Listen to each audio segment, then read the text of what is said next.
प्रति महिना वेतन किती?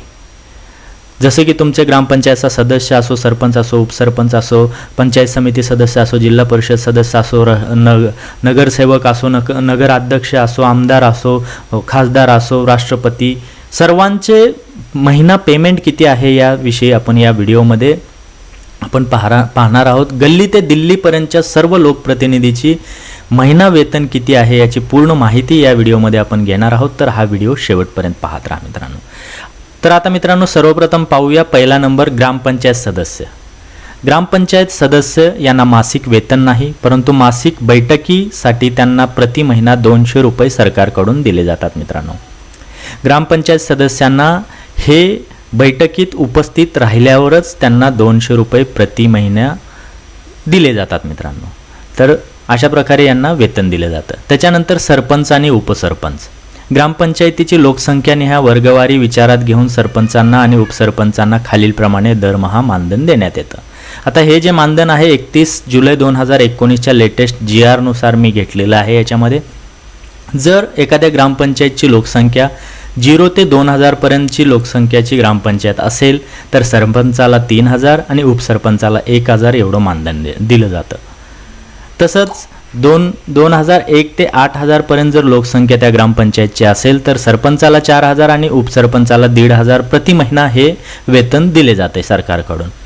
आणि क मध्ये आहे 8000 लोकसंख्येपेक्षा जर जास्त लोक त्या ग्रामपंचायतच्या अंडरमध्ये राहत असतील तर सरपंचाला 5000 आणि उपसरपंचाला 2000 अशा प्रकारे वेतन सरपंचाला दिले जाते मित्रांनो.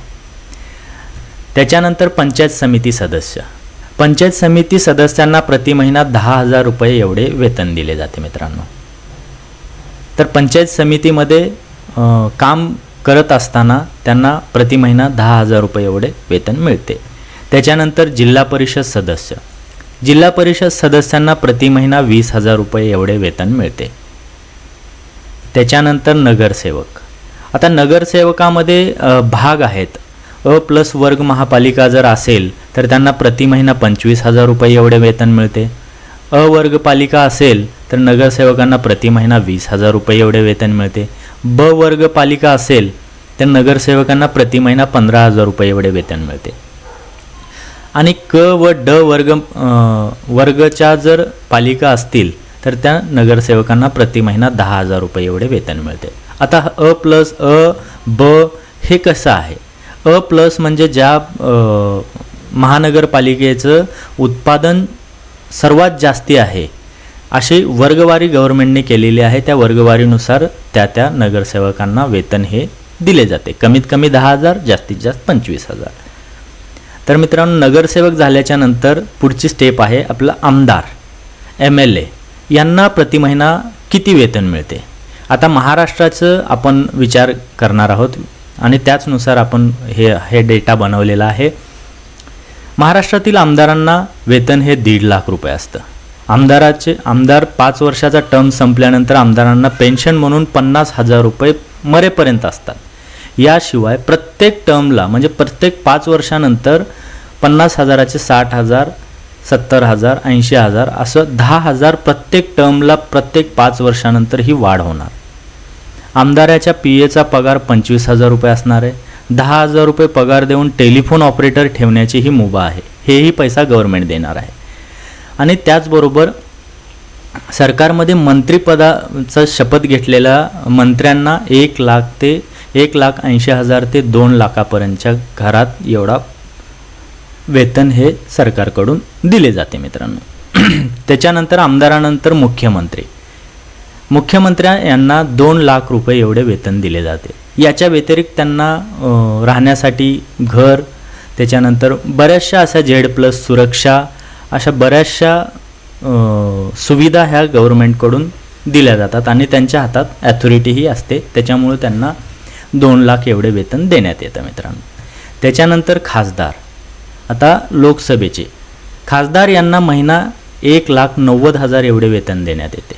आता हे 1,90,000 रुपयेमध्ये त्यांना ॲक्च्युअल सॅलरी बेसिक 50,000 दाखवण्यात येते, पण 1,90,000 मी जाणून बुजून ठेवलेले. त्यांना बऱ्याचशा गोष्टीसाठी पैसे दिले जातात, जसं की ऑफिसचा खर्च, म्हणून 45,000 रुपये मिळतात. त्याच्यानंतर PA ठेवण्यासाठी, त्याच्यानंतर ट्रॅव्हलिंग अलाउन्स, 34 वेळेस विमान यात्रा फ्री आहे. वाहन खर्च, राहण्यासाठी घर, रोड प्रवासासाठी प्रति किलोमीटर 16 रुपये, अशा प्रकारचे अनेक चार्जेस त्यांना लावता येतात आणि त्याच्या हिशोबानं हे मी याच्यामध्ये लिहिलेलं आहे मित्रांनो.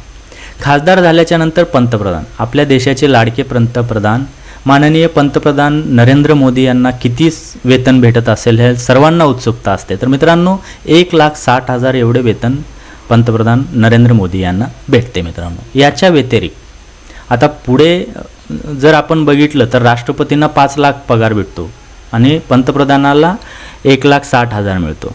तर हे आमदारापेक्षा खासदारापेक्षा कमी पेमेंट पंतप्रधानांना याच्यामुळे भेटतं कारण पंतप्रधानांना विशेष दर्जा आहे. त्यांच्या अंडरमध्ये बरेचसे फंड असे असतात, त्यांना घर रिपेअरिंगसाठी असं पूर्ण जर गणित केलं तर त्यांचा हा पगार जास्ती जातो. पण ऑन पेपर 1,60,000 एवढं वेतन पंतप्रधान पदाला भारत देशामध्ये दिलं जातं. त्याच्यानंतर शेवटी राष्ट्रपती, आपल्या देशाच्या राष्ट्रपती यांना प्रति महिना 5 लाख म्हणजे सर्वात जास्त वेतन दिले जाते. याच्या म्हणजे राष्ट्रपतीपेक्षा जास्त 5 लाखापेक्षा जास्ती पगार हा कुठल्याच लोकप्रतिनिधीचा किंवा शासनातल्या नोकराचा नाही आहे मित्रांनो. तर मित्रांनो तुम्हाला व्हिडिओ हेल्पफुल वाटला असेल, तुम्हाला आवडला असेल तर लाईक करा, नाही आवडला असेल तर डिसलाईक करा मित्रांनो. अशा प्रकारे आपल्या लोकप्रतिनिधींना प्रति महिना वेतन दिले जाते मित्रांनो. भेटूया पुढील अशाच नॉलेजेबल व्हिडिओसह. तोपर्यंत धन्यवाद.